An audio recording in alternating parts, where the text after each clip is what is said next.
Guys നമ്മുടെ ചുമത്തതാണ് one തീപിടുത്തം ഉണ്ടായി ഗൈസ്. ഞാൻ തന്നെ അങ്ങോട്ട് പോയിക്കൊണ്ടിരിക്കുവാണേ. ഫയർഫോഴ്സ് ഒക്കെ വന്നിട്ടുണ്ട് കേട്ടോ. നമുക്ക് നോക്കാം കേട്ടോ. ഒത്തിരി പിള്ളേരൊക്കെ നിൽക്കുന്നുണ്ട് ഇവിടെ.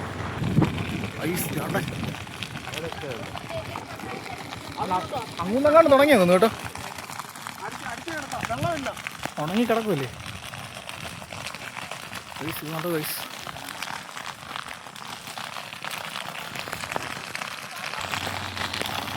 ഗൈസ് ഫയർഫോഴ്സുകാരും വണ്ടിയൊക്കെ ആയിട്ട് വന്നാൽ കേട്ടോ. പക്ഷെ വണ്ടി ഇങ്ങോട്ട് ഇറങ്ങി വരത്തില്ല കേട്ടോ.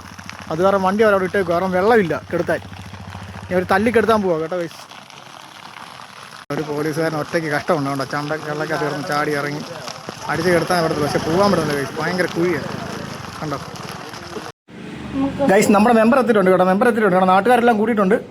ഭയങ്കര ആളാണ് കേട്ടോ ഗൈസ്. നമ്മളെ കൊണ്ടൊന്നും ചെയ്യാൻ പറ്റത്തില്ല ഗൈസ്. അതാണ് ഏറ്റവും വലിയ കാര്യം. ഇവിടെ ഒരു കിണർ പോലും ഇല്ല ഗൈസ്. ഇച്ചിരി വെള്ളം കുരി ഒഴിക്കാൻ. ഇവിടെ ഇറങ്ങി തല്ലിക്കെടുത്തോണ്ട് ഗൈസ്.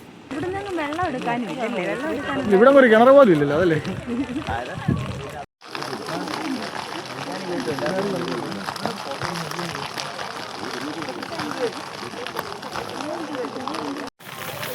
നമ്മുടെ മെമ്പറാണ് ഗൈസ്. ഇത് അടുത്തൊക്കെ നിൽക്കാൻ പറ്റില്ല ഗൈസ്. അതുപോലെ ചൂടാണ് കേട്ടോ. അതിൻ്റെ ഇടയ്ക്ക് കണ്ടോ അതുകൊണ്ടോ ആ കണ്ടത്തെ നടുക്ക് ആ ചൂടിന് നടുക്ക് കണ്ടോ. ഫയർഫോഴ്സിൽ നിന്ന് കഷ്ടപ്പെടുക കേട്ടോ. അത്ര അവർ ആ തീയുടെ പുകയുടെ ഇടയ്ക്ക് നിന്നാണ് അവരത് അടിച്ച് കെടുത്തിക്കൊണ്ടിരിക്കുന്നത് ഗൈസ്. ഇത് കറക്റ്റ് സ്പോട്ട് പറയാൻ കണ്ടല്ലോ. നമ്മുടെ ബിൽവേഴ്സ് ഹോസ്പിറ്റലുണ്ടല്ലോ. ഹോസ്പിറ്റലിന് നേരെ പുറകോശമാണ് ഇത് കേട്ടോ. കണ്ടോ ഇവിടെ നിന്നൊക്കെ തീ പിടിച്ചെങ്കിൽ നേരെ അതിൻ്റെ പുറകെ ചെല്ലാനും പോകണം. കാരണം ബിൽവേഴ്സിൻ്റെ പുറകെ മൊത്തം കണ്ടോ അടുത്ത ഗൈസ് ഹോസ്പിറ്റൽ കേട്ടോ.